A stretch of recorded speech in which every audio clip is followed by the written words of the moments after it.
I will. It don't matter. It's up to you. I'm going to go and start the music, though.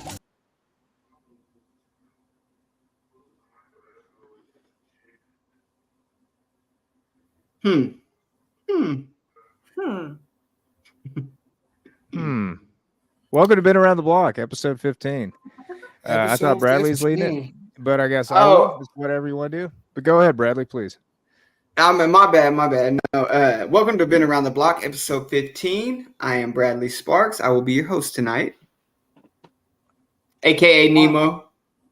Well, what's up, Nemo? How are you doing? And I'm Brooks Southard, also co-host of Been Around the Block.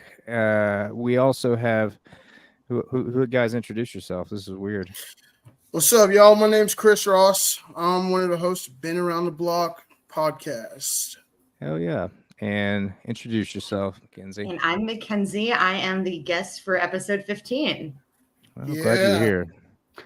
Thank you so much for joining. So, I'm sorry, Brooks, but I know we're new at this whole live streaming thing. Do you think since she's the guest, we should just keep her as the full screen? Yeah, I was thinking that. Yeah. Yeah. Well, or like this, right? Well, I'm kind of like looking at it as being the viewer right now, and it just would like, I don't know. It makes more sense. I know what you're talking about. How about this then? There we go. No. Wait, come back. There we go. We're here. All right. Well, welcome again. Thanks, guys. Looks very good. Yeah. Are you in your kitchen? I am. So I'm in my apartment. So I'm in my dining area, and my kitchen's behind me. Gotcha. Oh yeah.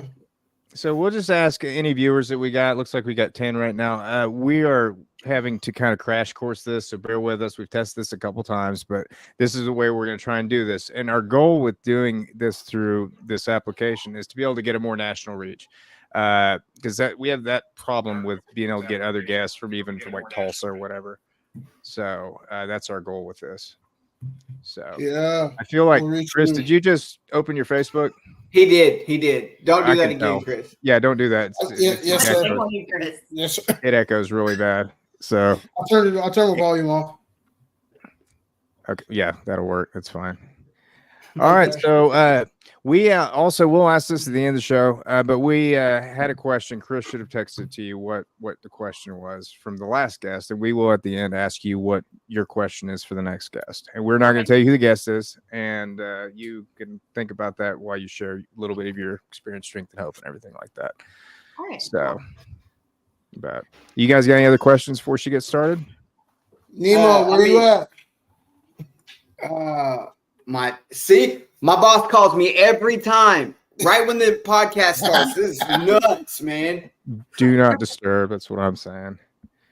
Hey, Chris, you got anything to drink over there, dog? Yeah, I actually do. You thirsty? Yeah, absolutely. Thanks, bro. You're welcome. Oh yeah. I got a question. Have you ever done a podcast before? I have before, and that was going to be kind of my next question for you guys. Am I just like sharing straight out, or are we doing like interview style? Well, no, it's going to be a straight testimony. I mean, we'll still like, we can still cross talk. Yeah. Cool. So you're just waiting on me to get started then is what I'm hearing. Yeah. Go ahead. Awesome. So my name is McKenzie. I have been in recovery since July 10th of 2022. Nice. So God willing, I'll be coming up on 2 years this summer, and I'm really excited. I got the chance to kind of listen to last week's guest a little bit, Peter, and it's so funny because there for a minute I thought I was a Polish guy too. Like so much of our story really like related and resonated that I was kind of taken aback. But I think that's one of the coolest things about getting sober and like finding my place in this world is my story doesn't have to be the same, but I can relate to so many people. Whenever I was drinking, I thought I was so alone and so separate from everybody. I like that you guys have started this podcast, and it's not just like, oh, I got sober. Like there's so much to true recovery that I like that's been touched on by every one of your guests, it seems like. Mental health is definitely a big part of mine. I've got some awesome childhood trauma, crappy relationships. I've made bad decisions. I've made good decisions. But the past 2 years, man, I couldn't have made this life any better had it been given everything, It's truly a testament to like sponsorship and following like what I need to do to keep my head out of my ass, because left to my own devices, like, man. Hey, we can't swear on here, by the way. Oh, That was cannot swear?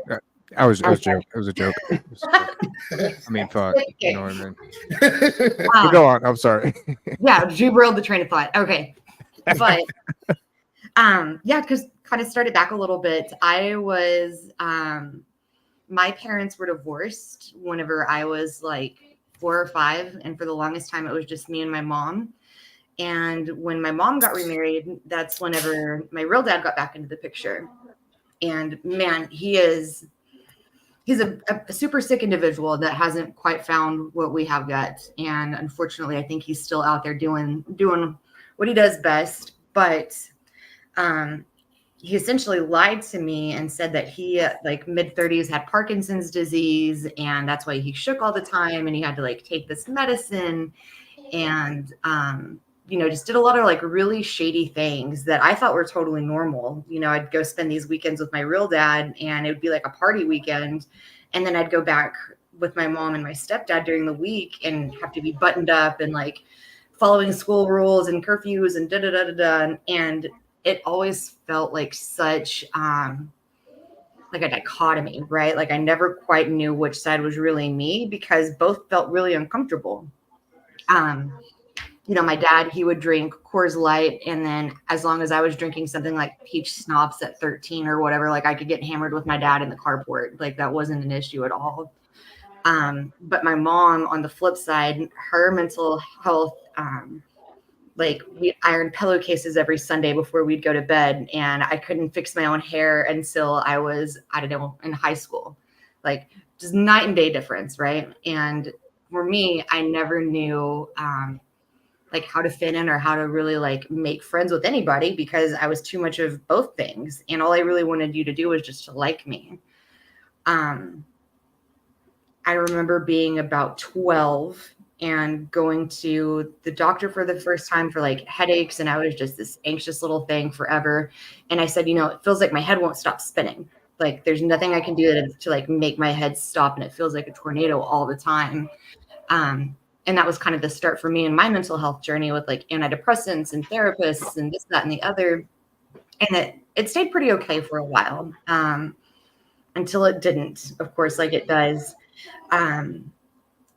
I was a freshman in high school, so this would have been like circa 2009. I'm 30.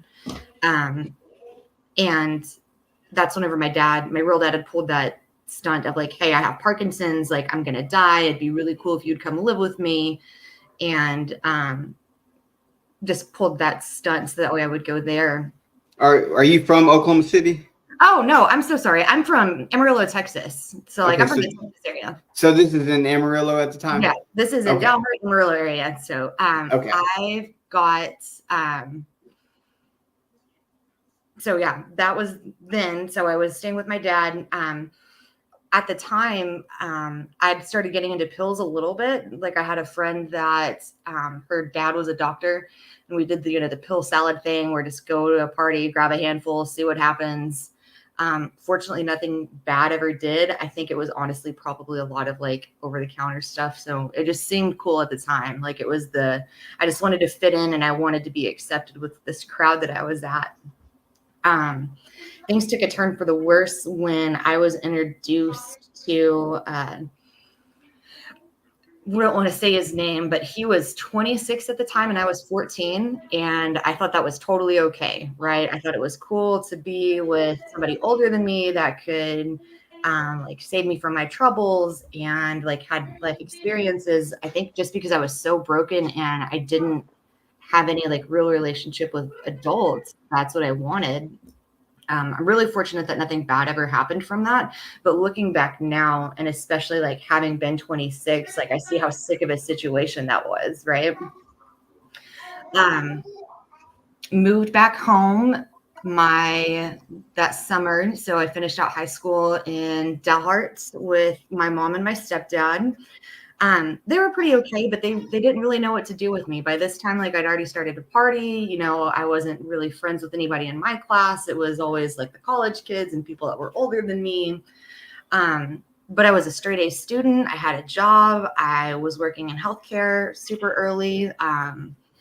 You know, never really had any big consequences that landed me in like a lot of trouble. So I think they just did the best they could. But at the time it felt like very overbearing and like they didn't want me to have like any type of personality. And I think that's whenever I really started to learn how to play victim. You know, woe is me. Like I'm doing all this, and this correctly. Like, why can't I do whatever I want?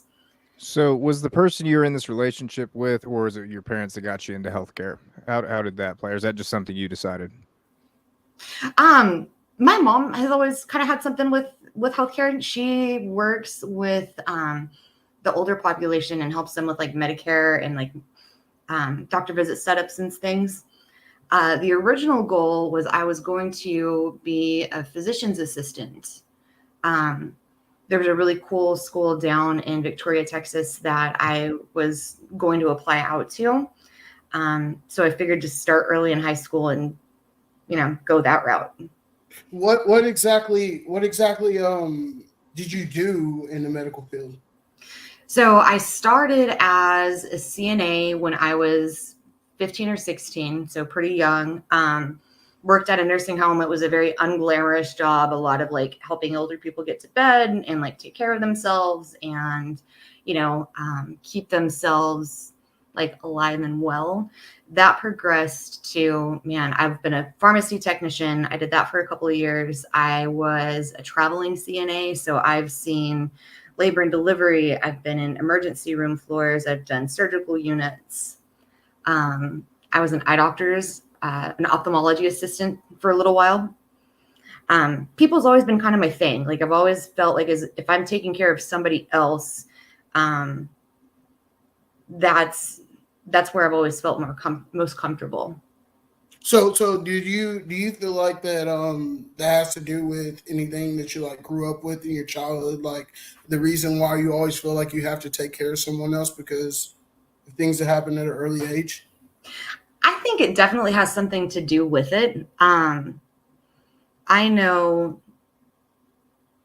think just because that was what was expected for me, especially like I have siblings that are younger than me that are like step and half siblings or whatever. And my responsibility a lot of time was to take care of them.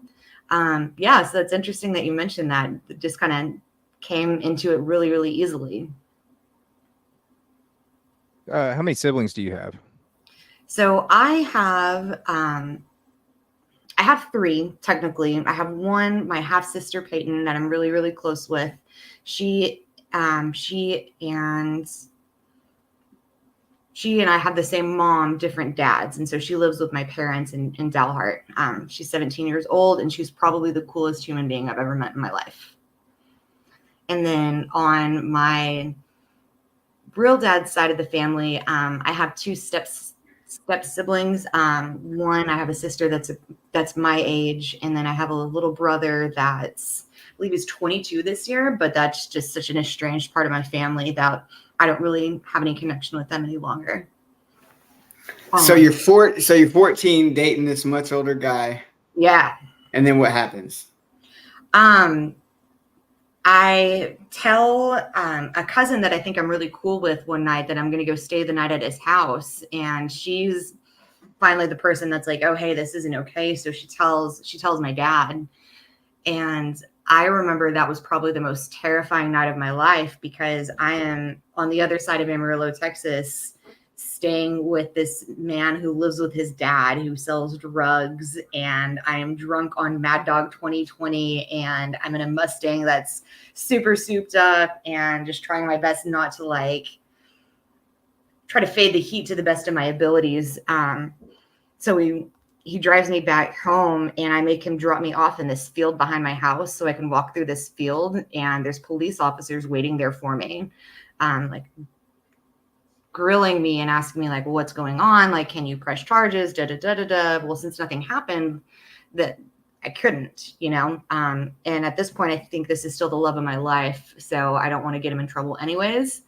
But that was just kind of my first cue of maybe I just need to hide things better. You know, I need to be very careful about who I say what to. Not everybody needs to know everything. And if I want to do what I want to do, it's better for me just to keep those things to myself. That relationship didn't last long after that, thankfully. I don't know exactly what happened. I think a big part of it was whenever I moved back to Dalhart with my mom and my stepdad, it just didn't make sense anymore. Not really sure like where he is or what he's doing now, but I hope he's gotten some help too. So at this time, you're just experimenting, like it's like a high school thing, just drinking? Yeah. Experimenting, but very heavily. So like I'm drinking really heavy on weekends. That was really the thing, because in a small town there wasn't much to do, so everybody just partied on the weekends. And it got to the point where it became fun just to kind of see what I could get away with, right? So like I remember sneaking into my parents' liquor cabinet, and I had a little like water bottle that I'd put all of their liquor in, and it was a mix of like brandies and rums and scotches and all kinds of bullshit, right? In this little bitty orange juice bottle. And I would go to school. I would think I started this my sophomore year of high school. I'd buy a drink, take a couple drinks out, and then fill the rest of it with that conglomeration of bullshit from my parents' liquor cabinet. So that way I could get drunk before my first class.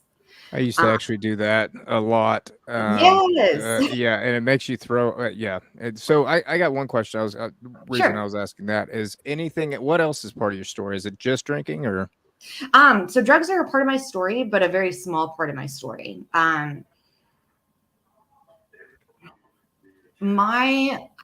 Me getting involved in recovery helped me realize that I've had a problem a lot longer than I thought.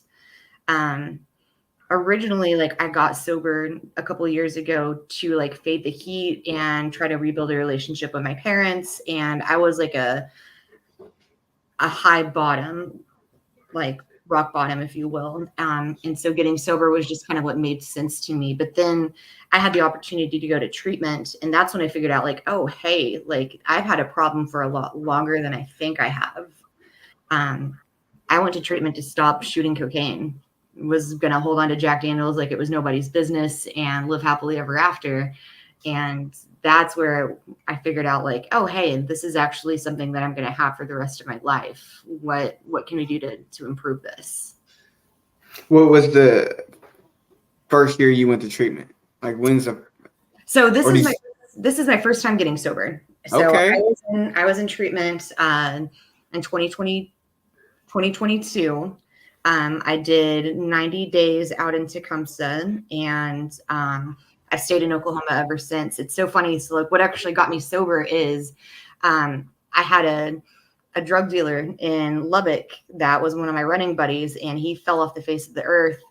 And he ended up calling me a couple months later and said, hey, I've gotten sober and I think you should give it a try. And it didn't make any sense to me because I mean, I remember partying really, really hard with this guy and like all kinds of things. And it took him from April to July. He checked in with me at least once a week, just like, hey, are you ready yet? Are you ready yet? Does this like, are you hurt? Have you hurt enough yet? For me to finally just succumb to coming to Oklahoma City. He grew up in the Are you still in contact with him, and is he still sober? Yeah, and he just celebrated his 2 years in February. So I see his kids on the weekend. I detoxed at his parents' house while I was waiting on my bed at treatment to be ready. Nice. They're my Oklahoma family. You know, they've stayed like really, really supportive of me in this journey. And I think had I gone back to Texas, especially like Lubbock, where I was really into drugs, I wouldn't have been nearly as successful. Okay, so rewind back. So I want to get into what happened before we get to, or what it was like. Yeah. So the big telltale thing for me is I'm drinking all this time. Never feel like I'm either too good for you or I'm not good enough for you. And it doesn't matter like where. I'm always one extreme or the other. And it makes it really hard for me to like make connections with people and this, that, and the other. Blackout drinking, like I drank to black out. I didn't realize you could drink to like get buzzed ever. Like I've never once fathomed that. Like my drinking is like I'm passing out or like I'm blacking out and somebody makes me stop. And that's been since I was Ric Flair style, right? Basically. yeah, like, we go hard. Like yeah. why would you only I mean, drink might one? as well go big or go home. I mean, with anything, that's the way. Somebody should have made me go home. But the really big like caveat for me is I married my high school sweetheart in 2017. We were in Colorado at the time, and we were both working in oil and gas. I was going to school for social work. We had the whole American dream, right? Like, here's my high school sweetheart. We've just built high school sweetheart. So you're like 24 at this time, right? Yeah, 24. So 24, did y'all break up in high school and reunite? Or was y'all were together the whole time? Yeah, we started dating about whenever I was 16, and then just stayed together. Oh, wow. Through that time, and then ended up getting married. But we were living on top of the world, right? He wasn't one of us, but he was a very big like enabler of me. So I never heard the words no. He always made an excuse to like my bosses and shit for my drinking. I got away with a lot of stuff that I shouldn't have, and ended up having an affair on him. And it took a turn because I was at a point where I couldn't forgive myself. So I'd asked for a separation. You know, now I'm living in an apartment in Greeley, Colorado, drinking my woes away, trying to put my life back together. Programs have been like mentioned to me, like, hey, maybe you have a problem, but I can blame it on like, oh, I'm getting a divorce, or oh, my childhood was really shitty, blah, blah, blah, blah, blah. But it didn't stop, and I never took that advice. Because in January 2020, James passed in a car accident. So I'm on my own. We're in the middle of this like separation. Like we've sold the house, we've separated the cars, and I am a mess. And the only thing I know how to do is drink. And God, it was so bad, you guys. So I was living at the time with a really good friend who had been pretty much handicapped in a car accident. And I used to get so drunk that she would just have to like leave me on the floor in our little kitchen and like pray that I wouldn't vomit because there wouldn't be anything that she could do to help me. Right. That was in January of 2020. In June of that year, my mom was in a really bad car accident. Her car was actually hit by a train. And I thought, man, if I lose my mom, like this is it. I'm checking out. I can't do this. They life flighted her to Lubbock, and I ended up driving down just to see her and spend some time in ICU with her. One of my best friends from childhood is there. We're still friends today. And so I stayed with her, and she convinced me to move to Lubbock to just get a little closer to family, like work on healing, like I could finish my master's there, yada, yada. I started bartending instead. And bartending in a college town with a drinking habit like I have, that's where drugs were introduced. Because if I can't drink anymore, hey, if you use a little bit of cocaine, like it balances out, right? In the span of the year and a half that I was in Lubbock, I'd been fired from 3 jobs. I'd overdosed on heroin. I picked up IV drug use. I'd contracted hepatitis and I didn't know it. I hadn't talked to my family in over 6 months. I think I wasn't homeless just because the person I was living with felt sorry for me because I absolutely should have been kicked out. And I was miserable. But as long as I was, at a party or like getting attention or in the midst of things that I thought were okay, I just did it day by day. But I remember sitting in my car one day and thinking, like, when did this become my normal? Waiting outside of the plug's house, hanging out with people like I don't even care, don't even know their names really, and thinking, man, like this took a turn somewhere, and I'm not okay with this. Would you consider this your rock bottom at this point? Yeah, absolutely. I would sit at home by myself and just keep making my shots thicker and thicker and thinking like maybe this will be the one that kills me. like, I hope this is the one that kills me. And then being really, really mad that I'd wake up in the morning. Devastated because how do I face my family? You know, they're not alcoholic, so they don't understand this side of it. They just know I have a problem drinking. I can't tell my friends because I've ignored their calls for so long that I felt like they wouldn't want anything to do with me. I was dirty. Like, I was losing hair by like the handfuls because I was just sick. And yeah, I couldn't think of any way out. And I think that's what equates that to my rock bottom is I'm like, I don't know what else to do other than die, but I'm too afraid to kill myself. So I hope it's an overdose that does it. The jumping off point. Yeah, the very jumping off point. And you know, funny enough, I rode that way for about a month before I was actually ready. And it took that last month. Some bar hired me, so I had a little bit of money. I got like my tax return back, so of course I couldn't get sober yet. I had money again. So, I think my last $100 to my name that my friend Kale, he's the one that encouraged me to come to Oklahoma City. He called me just one more time and he's like, hey, this is the last time I'm going to be able to help you. Like, do you think that you're ready this time? Like, if so, you need to get here. And loaded up my car with the weekend bag because I was just going to come up here to spin dry. And I landed at a speaker meeting for a program that evening. And the speaker shared a story that was very similar to mine, right? A story with a lot of like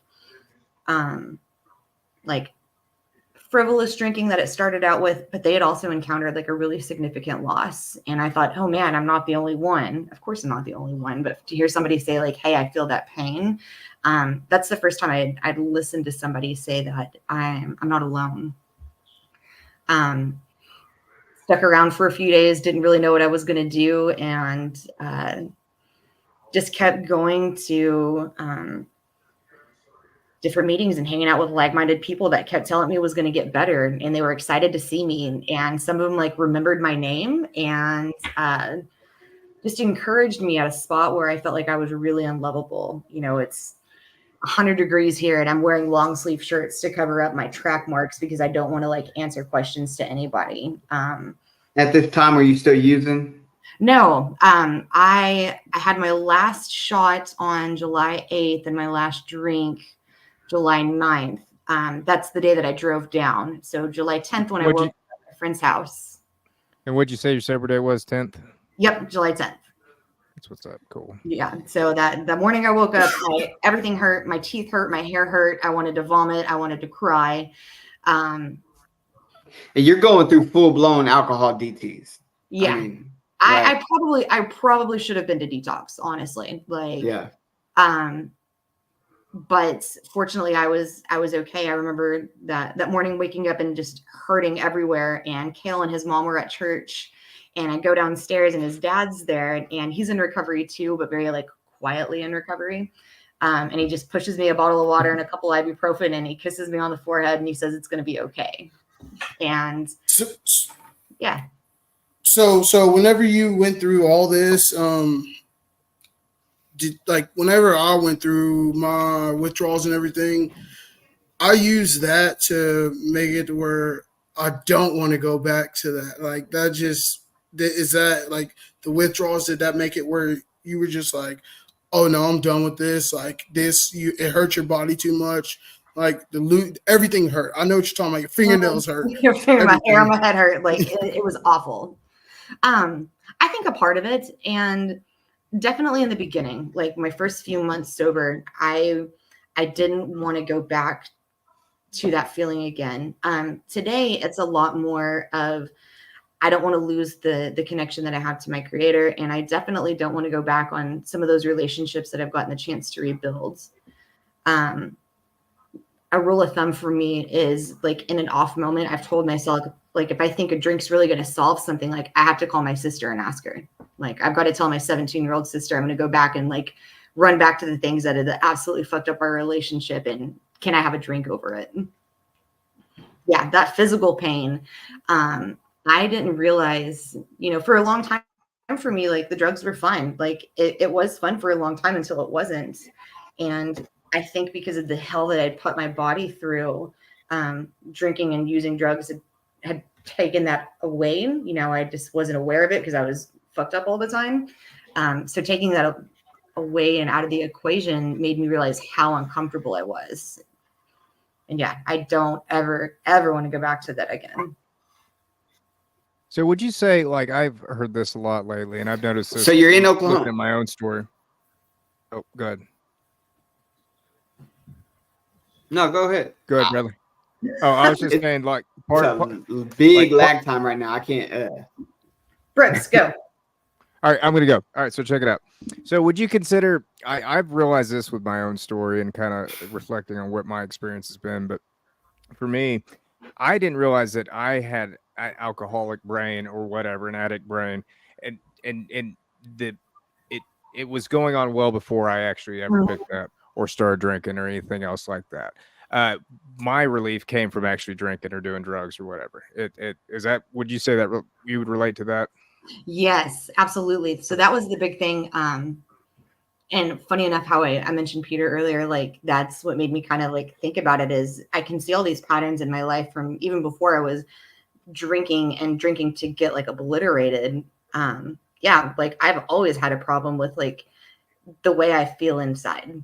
And if there's something that can kind of like take that edge off a little bit, awesome. Like I want more. And it doesn't even have to be drugs or alcohol. Like I will do that to relationships. I'll do that with shopping. I'll do that with Gambling. whatever stayed on. Yeah.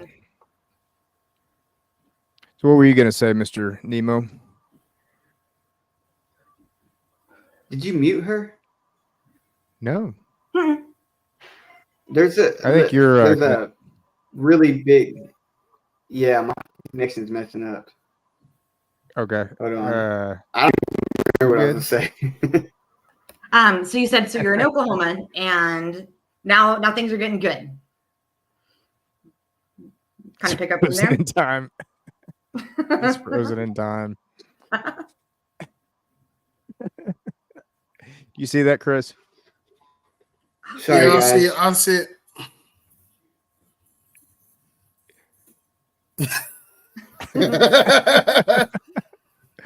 Sorry, not trying to laugh at you, dog. Well, McKenzie, Are we good now? Yeah, there it is. Yeah. Maybe.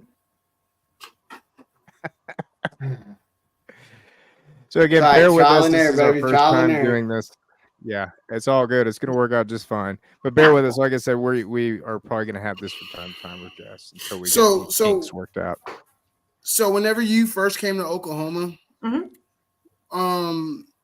did you came directly? You detoxed with your friend at your friend's house, and his dad helped you. After that, did you realize that you needed to go to treatment after that? I realized that beforehand. So my friend was actually in a sober living at the time. So I was staying with his parents, and that was the like biggest blessing, but kind of awkward all at the same time because, you know, he wasn't there. But can we say like who it was? Is that okay? I don't know what I can and cannot say. I'm so sorry. You mean for like the sober living? Yeah. Yeah, it's fine. Okay, so he was at Joe Pello's. So he was part of Pello Outreach, just right around the corner from his parents' house. And it was Joe Pello that actually came to his parents' house late one night and talked to me and was the first person that said, hey, you might have something that like you need more than just a spin dry. And he's the one that connected me to a couple of different treatment centers to just kind of look into my options.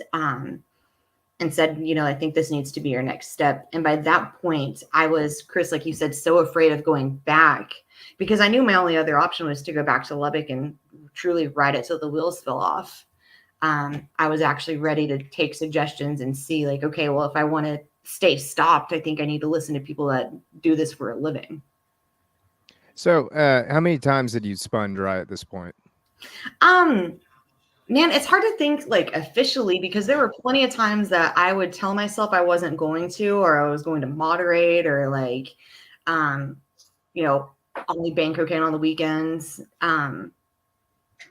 God, for probably a solid 6 months. And in that time, I'd had maybe 2 or so weeks of sobriety ever.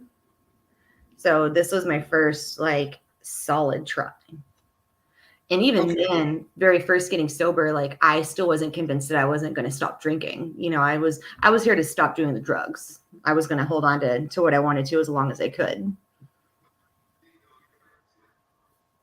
Are you back with us, Nemo? No, everything's fucked on my end.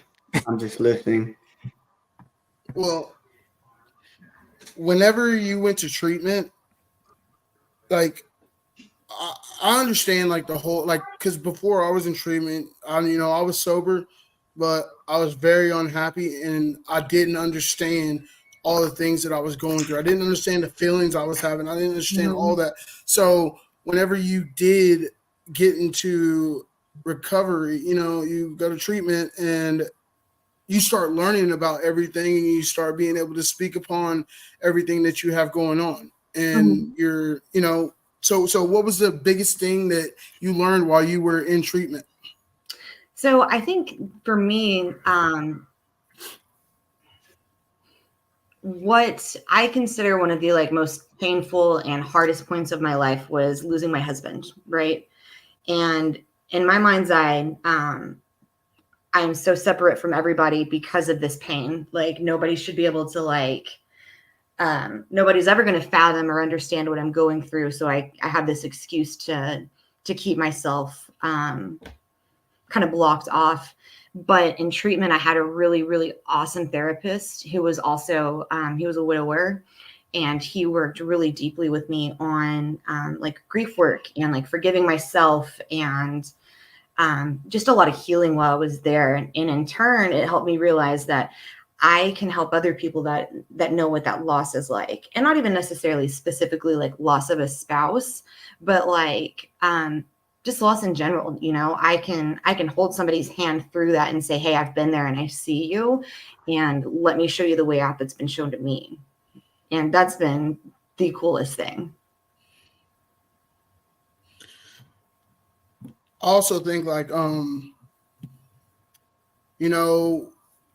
when the first time you shared your testimony, like how I know you've done it before, you know what I mean? Mm-hmm. Like how did you feel? Were you like ready, or were you scared, or were you like did you feel like you were going to be judged or anything like that? Funny enough, the first time that I actually was invited to share my story, I wish I would have planned it out a little differently, I think, or not even planned, but maybe spoken about it a little differently. I kind of zoomed around some of the like really pivotal pieces because I still get really nervous like talking in front of people.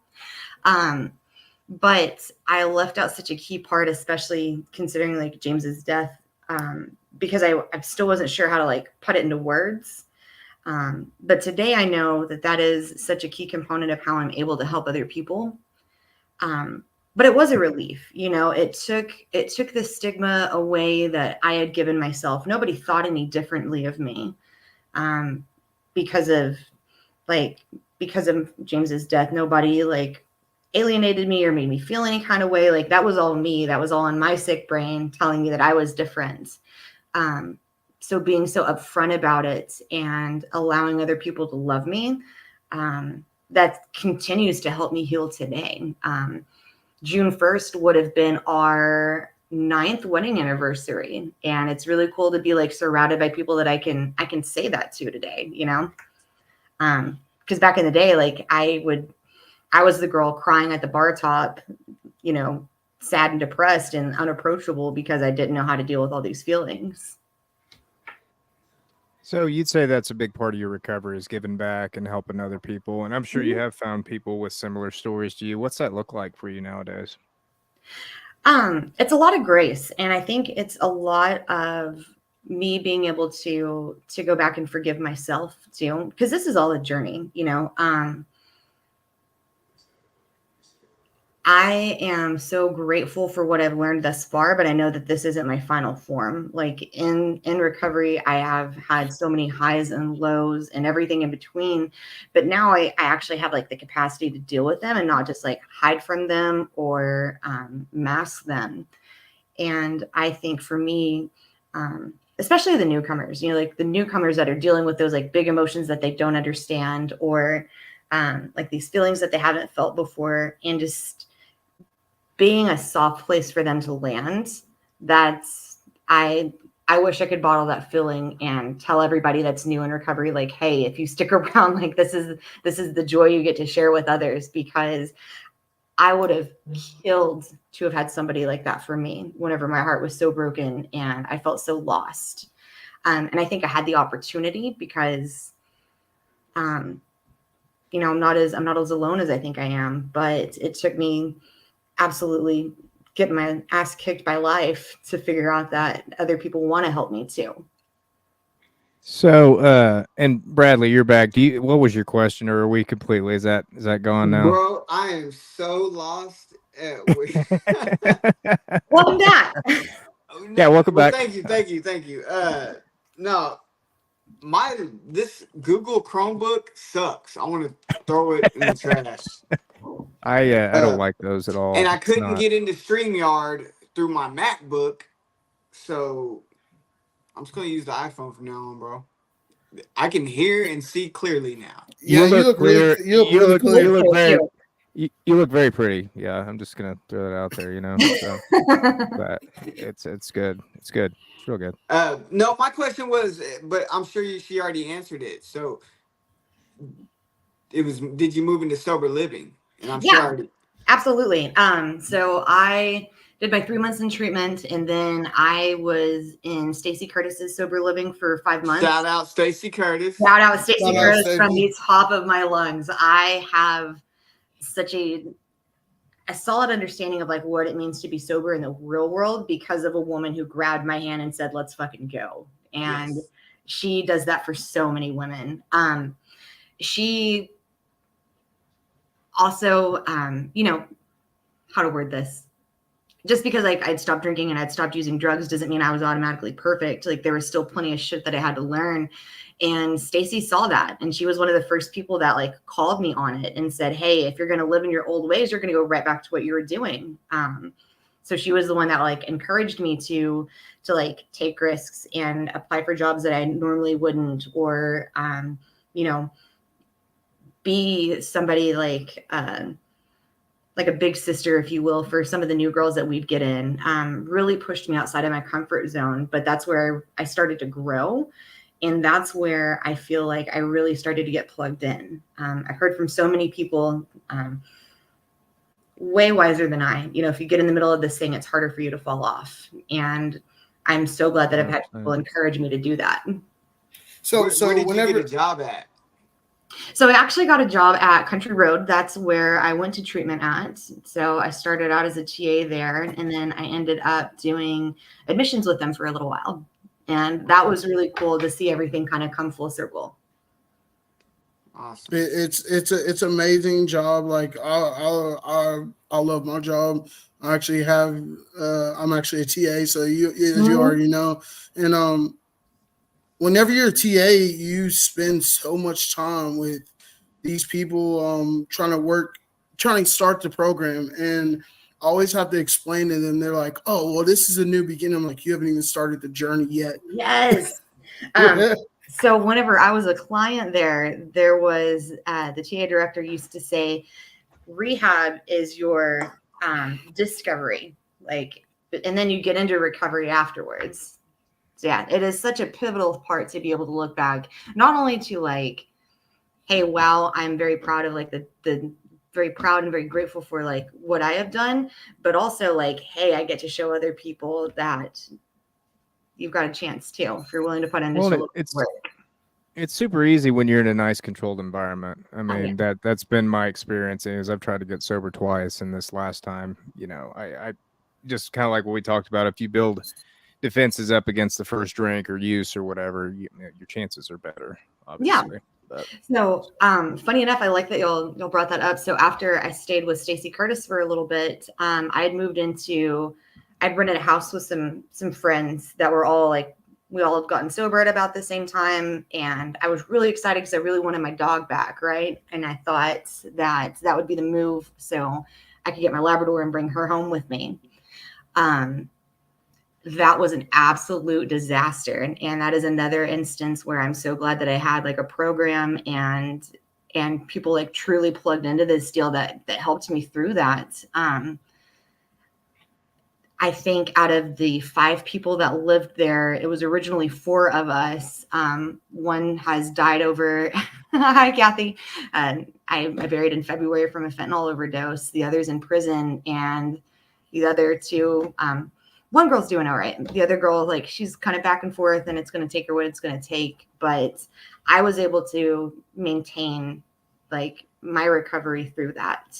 And it was scary. You know, there was an instance where one person had brought drugs into my home. I got home one day, I was waking up to get ready for work one day, and the shower had been running for what felt like forever. And I thought it was one of my other roommates that was getting ready. We ran into each other in the hallway, and then the door's locked. So I'm immediately thinking like, this dude's like dead in my shower because the shower's been running for forever. No, it's his friends from the street, and this homegirl is in my shower shaving her lady bits. And that was my first like interaction with her. Some dude is like naked and sitting backwards on the toilet, and I just cried because I don't know how to handle anything.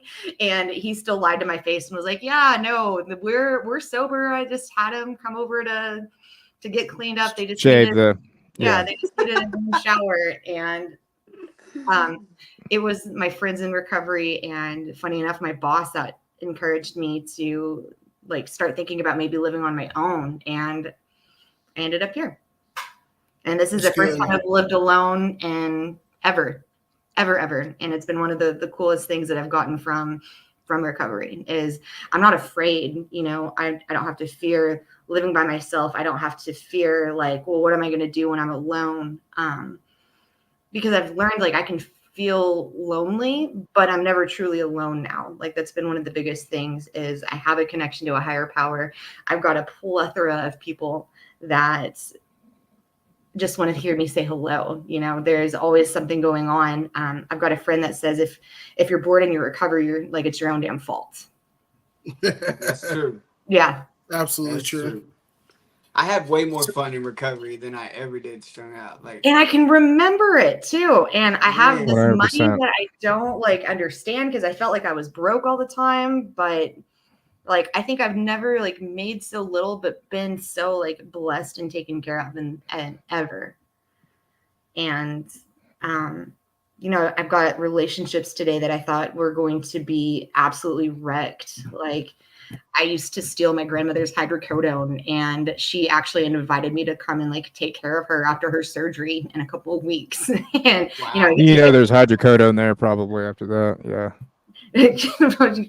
we know measures and you know how to prevent me from being me. But yeah, stuff that I never thought possible. You know, it was such a dark and desolate spot, especially because I felt like somehow in some twisted way, like I was responsible for James's death, or like I should have been there with him had I not been such a fuck up. Like we'd still be together and I would have been in that car too. And, you know, so many awful things that I thought about myself that I'm glad I was wrong, you know, and that's been one of the biggest lessons is I'm allowed to be wrong, and I'm allowed to not have the answers for everything because nobody does.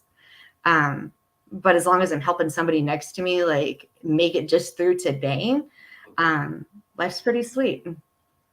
So do you remember? 30? Oh. Go ahead, Brooks. No, go ahead, bro. He's been waiting to talk, bro. Go ahead, please. No, I was gonna say. So you're 30 years old. Mm-hmm. You're coming up on 2 years sober. Yes. And what is your goals? What does it look like? Life look like in 5 years? What do you want? Oh, that's a great question. So I am in the process of starting a new job. I can't disclose like too many details yet, but this position will be, I I get to help kind of pioneer it, and it's going to be helping people like intervene from their legal issues into like recovery first, and seeing if they can like divert their way around things. So pioneering that, hopefully that starts really soon. I have this idea of like a cute little townhouse with a yard for my dog, and you know, I want my little sister to know that she can call me whenever she's in college and talk to me about anything that she's going through. And I'd like to pay off my car, you know, like really basic things that I didn't care about at all. But today, those are the things that make me the most excited. So do you have a vision board? No, but it's been suggested that I start one. Okay. Well, so like we had a guest on early on, and he had Blake suggested Beckner. Blake Beckner. That's what Hell I've yeah. done. And you know what? Already like 3 of the big fucking things on there have already been knocked out. And it's like I said, just looking at it every day, it really makes a difference. It really does. I would highly suggest that. Just get one. Just do it. Just do it. Just do it. You know what I mean?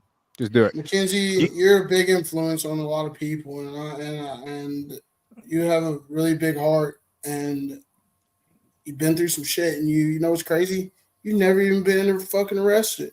I don't know how, and nobody. She said high bottom, Chris. Yeah, I mean, it took what it took, but hey, and that's okay. Yeah, it is. And it's great.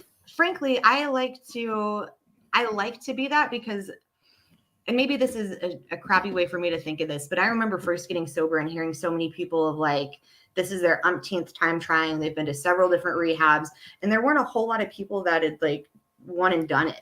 And I really wanted that to be my thing. Like, I want to show other people that you don't have to relapse. You don't have to, like, that can absolutely be a part of your story. You know, like whatever gets you on this side of living a life that is beyond your wildest dreams. Like, yes, please run with it. But also like, you can do it. Your first go around. Like, that's just as possible too. So do you remember what the question is? Chris should have texted you this. And I just got your number today. Otherwise, I would have texted it to you. But do you want me to repeat it, or do you want to read it out to us? I got it. Let me see here. Okay, cool. And then we'll need your question for the next guest. So the question is, if you could take a thing back, what would it be? Man, and I debated that one really hard because that's a loaded question. Recovery, man. For me, my answer is like, well, technically, I wouldn't, because I wouldn't be where I'm at. I wouldn't exactly. Like, I wouldn't be in this moment with the experience and like the love in my heart that I have today. But it would be really cool to have my best friend back. Yeah. Like, it'd be really cool for my husband to see this version of me. Yeah. So I think yes and no. I don't know if like we'd still be married. I have no doubt in my mind that we'd still be friends. And even today, like, I know that there's a James out there somewhere cheering me on and is so damn proud of me. That's what's up. But yeah, I had to go through what I went through to get here. And here's a pretty cool spot. There we go. So have you had I saw that Chris brought a ferret in. I don't know why he did that. So he left me back. It's fine. So what would be your question for the next guest, if you had one? And do you have any questions for us? I mean, like I said, we're all in recovery as well. Do you have any questions for us, or we know anything about being around the block that you don't already know?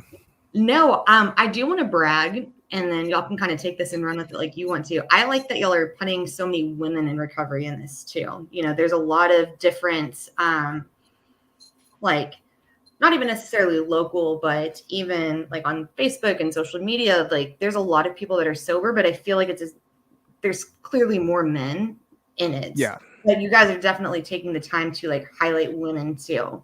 And that's early on, me and Chris, and we had our other host. We'll not discuss that right now, but it had been a lot of dudes, and I'm like, we've got to what? Just being real. I don't want to talk about that. Anyways, so I had really suggested that we start alternating at some point, and at least, you know, it needs. I feel, because I'm with you. I feel like it should be gender neutral and all that, and it should be destigmatized for men, women, everything. So, yeah, man. Whatever. I'll tell you this. We're pushing for a new level thanks to Nemo. Nemo's like, We got some things coming up. Like I'm Got some telling you, like, goals, yeah. we got some things that we're about to start doing, and it's like this went from just a dream for me to like just to start talking. I'm pretty sure Nemo was one of the first people I talked to about the podcast, and then I started talking to other people, and people were like, "Well, he's talked about it. Now you might as well do it." Yeah. And I just pushed, and now Nemo like this whole new setup that we're doing. We're about to start reaching a lot more people in other states. Yeah. I That love is that incredible. we can infuse comedy in it. That's my favorite part about it. Is I like that, and it shows it because I've had so many people say I didn't realize you could actually have fun being sober. Like that's fucking all I try to do, man. Like you can't take yourself so seriously. The dark humor that comes from like getting sober is part of my favorite also. Like nobody can laugh about like being arrested or, you know, some of the shit that we go through like we can because we've lived You said something so dark last time I hung out with you. I don't remember exactly what it was, but it was like it was a stab at you fucking oh my god, I can't even remember. Do you want a refresher? Do you want the yes, joke? please, because it was so bad it turned I was like, oh fucking hit me hard, bro. I'm like, that's ow, yeah. We were having the bastard holidays with Drew and Kathy and their family, and Drew had brought up his divorces, and I said, "Man, it's a lot easier when they die. There's a lot less paperwork." Yeah, I was like, it was like a Half-Life joke too, because it hit me, then it fucking hit me. I was like, oh my god.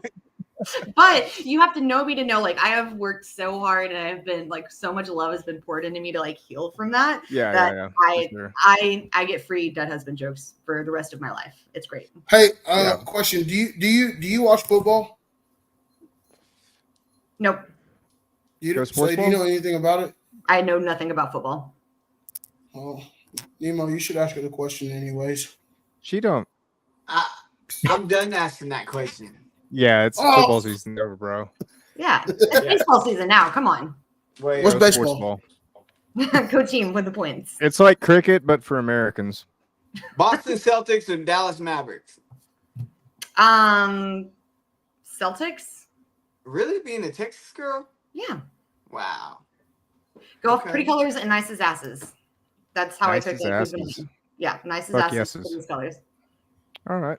So what's your question for the next guest? We're not going to tell you who it is.